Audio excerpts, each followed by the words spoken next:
সকলোৰে জীৱনত কিবা নহয় কিবা সমস্যা থাকিবই। এনে সমস্যাবোৰৰ প্ৰতি আপোনাৰ মনোভাৱে আপোনাৰ জীৱনৰ সুখৰ পৰিমাণ নিৰূপণ কৰে।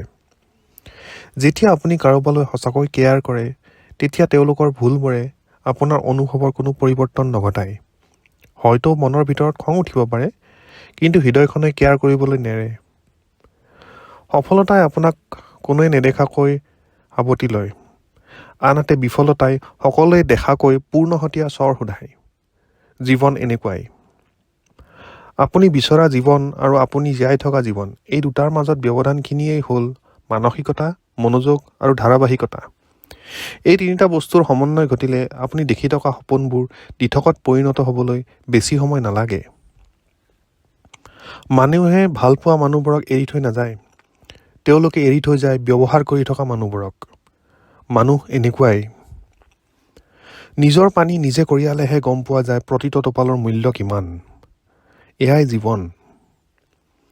অকলে থাকিও নিঃসংগতাত নুভোগা মানুহে প্ৰকৃত শক্তিশালী মানুহ। জীৱনত আগবাঢ়ি যাবলৈ পৰিৱৰ্তন অনিবাৰ্য। জীৱনৰ লক্ষ্য সাধন কৰিবলৈ আমি কিছুমান পৰিৱৰ্তন নিজে আঁকোৱালি লওঁ। আপোনাৰ পৰিৱৰ্তনবোৰ দেখি কিছুমান মানুহে আপোনাক সমালোচনা কৰিব, কিন্তু সেই একেখিনি পৰিৱৰ্তনৰ বাবে আন কিছুমানে আপোনাক অভিনন্দন জনাব। মানুহ এনেকুৱাই। আপোনাৰ বন্ধুবৰ্গৰ বাছনিত সাৱধান হওক। যিটো বান্ধোন আপুনি ছিগা নাছিল, সেইটো পুনৰ নিৰ্মাণ কৰাটো আপোনাৰ দায়িত্ব নহয়। আজিলৈ ইমানেই। ভিডিঅ'টো চোৱাৰ বাবে ধন্যবাদ। ইয়াৰ দ্বাৰা আপোনাৰ অকণমানো সহায় হ'লে মোৰ কষ্ট সাৰ্থক হোৱা বুলি ভাবিম।